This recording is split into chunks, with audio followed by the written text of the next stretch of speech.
Hello dear friends, welcome back in my YouTube channel. This is my channel RS English Era and आप लोगों से मैं फिर एक बार रिक्वेस्ट कर रहा हूँ कि चैनल को सब्सक्राइब करें, लाइक एंड शेयर करें और हमारे साथ जुड़ें इंग्लिश के टॉपिक डिस्कशन और कंसेप्ट डिस्कशन के लिए। मैं हर रोज़ इंग्लिश का कोई ना कोई टॉपिक लेके आता हूँ, ग्रामर का टॉपिक, और उस पर डिस्कशन करता हूँ। हमारी शुरुआती दौर की वीडियोज़ है ये सभी और आप लोगों की सपोर्ट की ज़रूरत है। दोस्तों फिर से हम उपस्थित है वर्ब के वीडियोज नंबर 3 में, जहाँ पे डिस्कशन करना है कि वर्ब जैसे फर्स्ट वीडियोज में ट्रांजिटिव इंट्रांजिटिव बना, सेकेंड वीडियोज में मेन वर्ब और हेल्पिंग वर्ब की तरह हम लोगों ने पढ़ा। अब वर्ब को एक लेक्सिकल वर्ब भी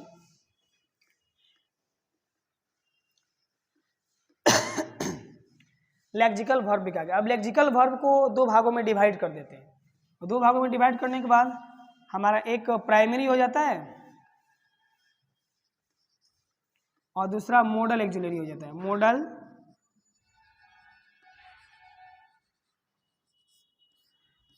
तो जैसे ही लेक्सिकल वर्ब होता है तो लेक्सिकल वर्ब में एक प्राइमरी हो जाता है और दूसरा मॉडल एक्सिलरी होता है। अब प्राइमरी में कौन कौन से आते हैं? तो प्राइमरी में सबसे पहले हमारा to do, to have,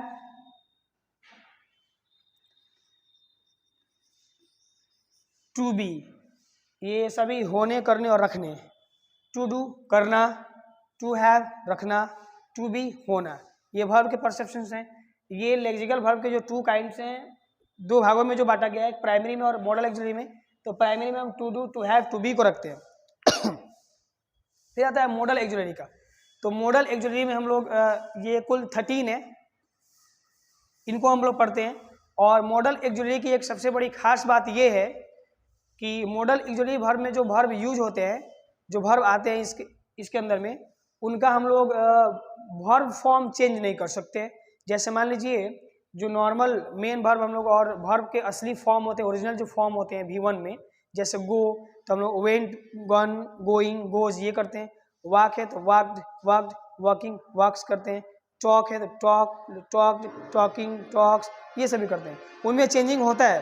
verb के वैसे 5 फॉर्म्स होते हैं, V1, V2, V3, V4, V5, जो हम लोग टेंस में भी इसको बेहतर पढ़ेंगे और इन्हीं की वजह से टेंस भी है।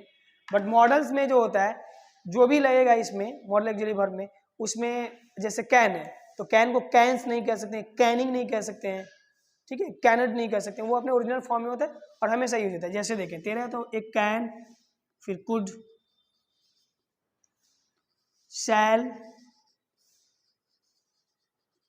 Should, will, would, must, may, might, ought to, dare, used to, कितना हुआ? 1 2 3 4 5 6 7 8 9 10 11 12 मे बी नीड, ये 13 जो होते हैं मॉडल्स, इनका यूजेज ये जहाँ भी वर्ब की तरह आएंगे ये अपने ही फॉर्म में आएंगे। इन सभी में किसी तरह का चेंजिंग नहीं है। तो हम लोग एग्जाम्पल बेसिस से थोड़ा सा 3-4 इस पे भी बनाएंगे, 2-3 इस पे भी बनाएंगे और बाकी के जो बचे हुए होंगे मॉडल्स और प्राइमरी, तो आप लोग इसको बनाने का कोशिश करेंगे। क्योंकि मैंने पिछले क्लास में भी मेंशन किया था कि जो भी हमारा चैप्टर टॉपिक डिस्कशन होगा ग्रामर का, उसमें हमारे वर्क तो होंगे ही, डिफाइन करना, उसका स्टेटमेंट देना, उस पर काइंड्स को डिस्क्राइब करना, सभी चीज़ होगा। बट जैसे ही हमारा क्लास फिनिश की ओर जाएगा, जब हमारा चैप्टर फिनिश की ओर जाएगा, तो आपके भी कुछ ड्यूटीज़ हैं, जैसे आपको उसको वर्कआउट करना, सॉर्ट आउट करना, उसको बनाना, थोड़ा सा SW टाइप का कुछ होना चाहिए। तो हम लोग आते हैं सबसे पहले एग्जाम्पल बेसिस पे। जैसे टू डू, डू है, डू मतलब करना होता है, ठीक है। तो ये टू डू वर्ब है। अब जिसमें डू डस से बनाते हैं, जैसे आई डू माई वर्क, मैं अपना काम करता हूं, ये करने से लेके, करने को लेके, ठीक है। तो करना मतलब तो वर्ब हुआ, क्योंकि ना भी आ रहा है और ये खुद ही दिखा रहा है किसी न किसी एक्टिविटी से जुड़ा हुआ है। काम करना बॉडी मूवमेंट होगा ही, एक्टिविटीज होगी, एक्शन तो होगा बॉडी एक्शन, तो इसलिए करने का हो गया। टू हैव में, ठीक है।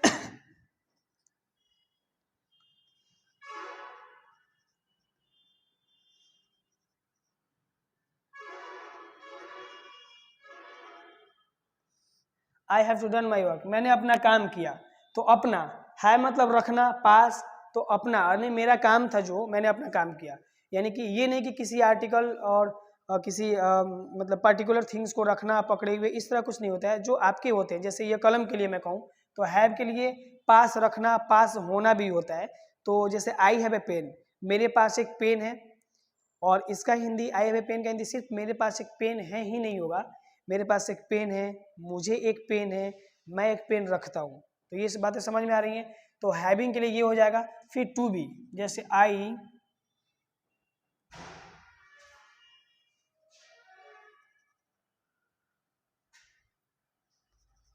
वांट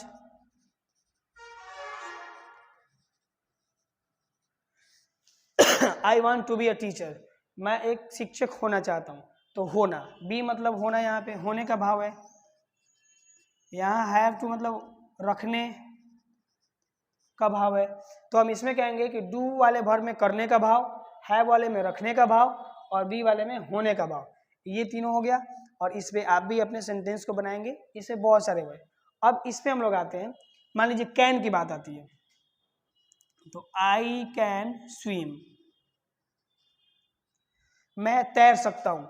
अब ये पास्ट में जाएगा तो भले कैन का हम लोग पास्ट फॉर्म लेंगे, लेकिन कैन में कोई छेड़छाड़ नहीं हो सकता है इस वर्ब में, मॉडल्स में कैंस नहीं होगा, कैनिंग नहीं होगा, ठीक है। आई कैन स्विम, मैं तैर सकता हूँ। तो ये कैन जो है ये हमारा वर्ब है मॉडल। अगर यहाँ पे मैं तैर सकता था रहता तो आई कुड हो जाता, आई कुड स्विम हो जाता, क्योंकि कुड प्रेजेंट फॉर्म को बताता है, सॉरी कैन प्रेजेंट फॉर्म को बताता है, और उसी का पास्ट फॉर्म है कुड, ठीक है। अच्छा, उसके बाद फिर हम लोग आते हैं मे। अच्छा, कैन और मे में दोनों का मतलब जो होता है, कैन और मे का मतलब मैं बता दूं, कैन और मे दोनों का मतलब सकना होता है, सकता या सकना। बट एक चीज इंपॉर्टेंट है कि कैन कैपेसिटी को, एबिलिटी को शो करता है, और मे जो है रिक्वेस्ट पर्पस को, सीनियरिटी को, ये चीज़ को दिखाता है। जैसे कैन से कह रहे हैं तो you can go there, you can go from there, okay, आप यहाँ से जा सकते हो। आई कैन स्विम, मैं तैर सकता हूँ। आई कैन लिफ्ट दिस, मैं इसे उठा सकता हूँ। I can fight with you, मैं तुम्हारे साथ लड़ सकता हूँ। जहाँ कैपेसिटी की भावना हो वहाँ पे कैन होता है, और उसी का पास्ट कुड। हालांकि दोनों में कैपेसिटी है, बट ये एक प्रेजेंट फॉर्म को बताता है और ये एक पास्ट फॉर्म को बताता है। इसका मतलब आई कैन स्विम, मैं तैर सकता हूँ, आई कुड स्विम, मैं तैर सकता था, ठीक है। बट जैसे ही मे की बात आए तो हम लोग कहते हैं ना, मे आई गो आउट, हम लोग ऐसे बोलते हैं मे आई गो आउट, क्या मैं बाहर जा सकता हूँ। ये परमिशन लेते हैं, रिक्वेस्ट होता है, हमसे पहले वहाँ सीनियर होते हैं, उनसे पूछा जाता है, तब वो कहते हैं यस यू गो आउट। तो ये मे होता है इसको, ये तो इंट्रीगेटिव में हो गया क्या मैं जा सकता हूँ, बट आई में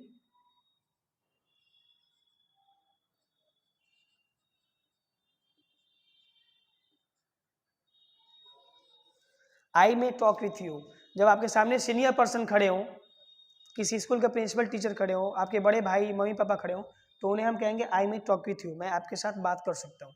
ये नहीं कि I can talk with you, मैं आपसे बात कर सकता हूँ, वहाँ कैपेसिटी नहीं दिखानी है, वहाँ रिक्वेस्टिव होगा। और इसी का पास्ट माइट होगा, जहाँ मे लगा रहे हैं वहाँ माइट होगा। अर्थ में बदलाव यही होगा कि जहाँ मे लगा रहे हैं वो सकता हूँ अभी के भाव में होगा, प्रेजेंट फॉर्म में होगा, और जैसे ही माइट लगेगा वो पीछे का यानी प्रीवियस पास्ट का हो जाएगा। जैसे ही यहाँ पे मैंने आई कैन स्विम लिखा, मैं तैर सकता हूँ, तो आई कुड स्विम, मैं तैर सकता था। आई में टॉक विथ यू, मैं आपके साथ बात कर सकता हूँ। जैसे माइट लगेगा, I might talk with you, तो इसके लिए क्या कहेंगे, मैं आपसे बात कर सकता था, आपसे, तुमसे नहीं। फिर यहाँ तुम अगर होता तो यहाँ कैन हो जाता, I can talk with you, मैं तुमसे बात कर सकता हूँ। ये कैपेसिटी को शो करता। हमें कैपेसिटी मे के साथ शो नहीं करनी है, मे और माइट दोनों कैपेसिटी शो नहीं कराता है। कैन और कुड कैपेसिटी शो कराता है, मे और माइट पॉसिबिलिटी, ये रिक्वेस्टिवली होती है, नैतिकता वाली बात होती है, वहाँ पे होता है। तो ऐसे ही कैन हो गया, कुड हो गया, फिर मे हो गया, माइट हो गया, ऐसे ही है। सेल विल का हम लोग जानते ही हैं, सेल मतलब गागेगी होता है। तो जब इम्फैटिक का चैप्टर हम लोग पढ़ेंगे उसमें इसका डिस्कशन होगा। जैसे आई के साथ सेल लगता है, आई शैल गो, मैं जाऊंगा। अगर इम्फैटिक बनाना है तो उस सेल के जगह पे विल को लगा देते हैं, आई विल गो हो जाता है। और आई विल गो का मतलब मैं अवश्य जाऊंगा, वहाँ पे सेल विल में बदलता है तो विल का मतलब अवश्य हो जाता है, न कि गागे ही रह पाता है। और वो एक इम्फैटिक का रूल भी है। इम्फैटिक में सेल विल का इंटरचेंज कर सकते हैं, अदला बदली होता है। जहाँ सेल आते हैं वहाँ विल हो जाते हैं और विल की जगह पे सेल हो जाते हैं। तो वो एक अलग का chapter emphatic with do does did के साथ पढ़ेंगे, सेल विल के साथ पढ़ेंगे, वो एक अलग का चैप्टर होगा। हालांकि इतना जानना है कि सेल और विल का हम लोग जहाँ पे इस्तेमाल करते हैं वहाँ पे इस्तेमाल करेंगे, ठीक है। तो इस तरह से कैन, कुड, सेल, शुड, ये सभी शुड मतलब चाहिए। और एक चीज़ और मैं थोड़ा सा इस पर कंफर्म करना चाहूँ शुड इसका मतलब भी चाहिए, मस्ट मतलब अवश्य चाहिए, और ऑट टू मतलब चाहिए। तो इनको ये देखना है कि शुड मतलब चाहिए, किसी पार्टिकुलर थिंग्स को, किसी वस्तु को, किसी सामान को मांगने के लिए या उसकी चाह रखने के लिए हम लोग सेंटेंस बनाते हैं। जैसे आई शुड अ पेन, मुझे पेन चाहिए। आई शुड अ बुक, मुझे एक बुक चाहिए, पुस्तक चाहिए। I should a house, I should a home, मुझे एक घर चाहिए। इस तरह का बात होता है तो शुड नॉर्मल चाहिए हिंदी में आए शुड से बनाएंगे। मस्ट हो जाता है अवश्य चाहिए, नीड उसकी बढ़ जाती है, आवश्यकता उसकी अधिक होती है। जैसे आई मस्ट अ पेन, जैसे तुम्हें अभी जरूरत है ज़्यादा पेन की, मुझे पेन अवश्य चाहिए, मुझे अवश्य पेन चाहिए। इस तरह की जब बातें हो, अवश्य की बातें हो मस्ट लगाएंगे, ठीक है। अच्छा, ऑट टू की जहाँ बात आती है तो ऑट टू ये भी रेस्पेक्टिवली होता है और नैतिकता को दर्शाता है। प्रिंसिपल, इसके सिद्धांत जो होते हैं ना वो रेस्पेक्टिव होते हैं। तो जैसे हमें बड़ों की आदर करनी चाहिए, तो वी शुड नहीं, we should respect the elders नहीं होगा, we ought to respect the elder, ठीक है। हमें अपने देश से प्रेम करना चाहिए, we ought to love our country, not we should love our country, we should love to our country, नहीं। जब भी जैसे गरीबों की सहायता हो, बड़ों की आदर हो, देश से प्रेम हो, सैनिकों पे मर मिटना हो, गर्व की बात हो, प्राउडनेस की बात हो, सारे नैतिकता वाले बातों में ऑट टू का प्रयोग करते हैं। और जो शुड और मस्ट है, शुड मतलब नॉर्मल चाहिए के सेंस में, और अवश्य चाहिए, जरूरत उसकी बढ़ जाती है नीड, तो मस्ट का इस्तेमाल करते हैं। ऐसे में हम लोगों ने कैन को जाना, कुड को जाना, ठीक है, उसका मे माइट जाना, फिर उसका ऑट टू जाना, मस्ट जाना, ठीक है, शुड जाना। इसमें सेल विल का प्रयोग पहले से पता ही है, और सेल और विल ही बदलता है विल वुड में और शुड में। अब ये यूज टू, डेयर और नीड बच गया। डेयर का मतलब हिम्मत से होता है, और वो कैपेसिटी, जैसा कैपेसिटी से ही पॉसिबिलिटी हो इसकी भी। जैसे I dare to finish it, मुझे हिम्मत है इसे खत्म करने की। I dare to climb the stair, मेरे पास डेयर है सीढ़ी चढ़ने की, हिम्मत है। तो हिम्मत वाली बात में डेयर का नॉर्मल सेंस में यूज होता है। यूज टू, अच्छा यूज टू एक बड़ा ही इंटरेस्टिंग इससे ट्रांसलेशन बनता है। यूज टू में ऐसा मतलब एक प्रयोग की तरह जो हमेशा यूज होता हो, और आप काम, जिस काम को डेली करते हो, आपकी आदत सी हो, आपकी हॉबी हो, तब हम यूज टू का प्रयोग करते हैं। जैसे I use to daily go to school, मैं रोजाना स्कूल जाता हूँ, ये आप यूज करते हैं। जैसे आप टूथब्रश का यूज करते हैं रोज मॉर्निंग में, तो आई यूज टू टूथब्रश डेली, मैं रोजाना टूथब्रश का इस्तेमाल करता हूँ, यूज करता हूँ, प्रयोग करता हूँ, वहाँ पे यूज टू होगा। आप हमेशा और भी बहुत सारी चीज़ों का इस्तेमाल करते हैं। कुछ आप भी सेंटेंस को बनाएं, मेरे साथ कमेंट सेक्शन में भी डालें। तो यूज टू का ऐसा होता है, ठीक है, मतलब आदत से लाचार। जैसे मुझे रोज गाना सुनने की आदत है, मैं क्या कहूँगा, I use to listen music daily, मैं डेली गाना सुनने का आदी हूँ, शौकीन हूँ, मुझे आदत है, ये सभी चीज़ें तो यूज टू में लगाते हैं वहाँ पे। जैसे एक गृहिणी को, हाउस वाइफ को रोज किस चीज़ की आदत है, किचन, खाना बनाना का, तो वो क्या कहेगी, I use to daily cook food cooking food, वो किचन में रोज खाना बनाने का उसका काम है, ठीक है। और एक बचता है नीड, नीड मतलब आवश्यक या जरूरत होता है। जैसे I need some money, I need some book, I need some moneys, I need some कोई भी पार्टिकुलर थिंग्स, तो वहाँ आवश्यकता और ज़रूरत के लिए इंड का इस्तेमाल किया है। इस तरह से इस परसेप्शन में हम लोग वर्ब को यहाँ फिनिश करते हैं। और वीडियोज़ 1, वीडियोज़ 2, वीडियोज़ 3 तीनों का प्लेलिस्ट बनेगा। वर्ब को आप वीडियोज़ 1, वीडियोज़ 2 और वीडियोज़ 3 एक साथ देखेंगे प्लेलिस्ट में, आप समझ पाएंगे कि वर्ब का डिफिनेशन क्या है, वर्ब के काइंड्स क्या हैं। वर्ब 3 परसेप्शन में, ट्रांजिटिव, इंट्रांजिटिव, मेन, हेल्पिंग, और फिर जब आता है तो लेक्सिकल बन के आता है, और उसमें आपका प्राइमरी और मॉडल्स, इन सबके प्रयोग क्या हैं, सबके अलग अलग एग्जाम्पल पुटअप किए गए हैं। सभी के डिस्क्रिप्शन भी हैं, सभी के इसमें डिस्क्राइब करते हुए सभी को आगे बढ़ाया गया है। तो मेरी कोशिश रहेगी कि ये सभी वर्ब के तीनों प्लेलिस्ट देखने के बाद इसमें जो भी फॉल्ट हो उसको कमेंट में शेयर करें, कमेंट में डालें, और वर्ब को बेहतर समझें। और इस वीडियोज़ में मतलब वर्ब 3 का जो वीडियोज़ है यहाँ तक फिनिश होता है, और इन तीनों वीडियोज़ को देख लेने के बाद हम वर्ब में बेहतर अंडरस्टैंडिंग बना सकेंगे, और मेरे ख्याल से वर्ब का कोई डाउट नहीं रह जाएगा।